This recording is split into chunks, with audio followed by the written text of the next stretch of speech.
All right, team, we're back. This is kind of the back part of the teardown here. I just took the front plate off. This is the back side of the front plate of the machine, and you can see we got all the stuff off the front except for the studs. The studs are still on there. We'll take those off here pretty soon. Wanted to kind of show you what it looked like on the front, and you can kind of see this side here being all bent up versus this side here, which looks normal. So we'll try to do our best to straighten out some of that. But for the most part, things look pretty good inside, just very filthy. One thing I'll show you here is when you take the front end off, this big front portion of the machine casing, you'll want to kind of take it and tilt it. And as you try to get it around this polarity adjustment mechanism here, the machine will kind of be tilted this way, or the front plate will be tilted off to that side, and that way you can get that off. But the damage in here from the machine getting hot doesn't look anything too terrible. It's good to throw a nut on each one of these screws. They bolt in to the front of the machine right here into these two stud welded nuts on there. So that way you don't have this coming apart. Now, we're going to have to take this whole polarity adjustment mechanism off anyway, and we'll get to that in a later video. I'm going to show you how to rebuild that and some tips I learned along the way. We'll take our on and off switch off there. Everything's labeled except for 230. This is where this specific machine is grounded down here. It's got the little indicator right there. We won't have to do much painting on the inside of this machine. The paint is not too bad. We'll do some spot stuff with some red primer to make sure it looks right.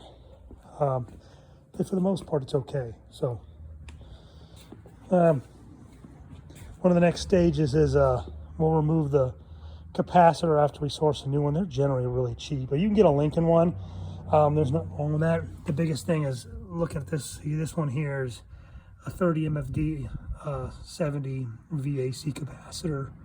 So whatever you get, just make sure it matches the original specifications. Otherwise, the machine won't perform correctly. Or you can go with a Lincoln one. Lincoln ones are a little more expensive. They're probably $80 to $100. The ones I use are probably $15, and the performance is great. This machine is a single capacitor machine, as told to us by the serial number and the code. The code would have had the 4-digit code, a plus, a dash, and a C. And if it did have those, the capacitors, the 2 additional capacitors would have been on the back side of this machine, one on each side. So this being a single one, still performs fantastic. They're great machines. These things, without leads, just in their regular, how they normally come, they're about 350 pounds. So having a hoist around is probably a good idea, unless you got a really strong friend.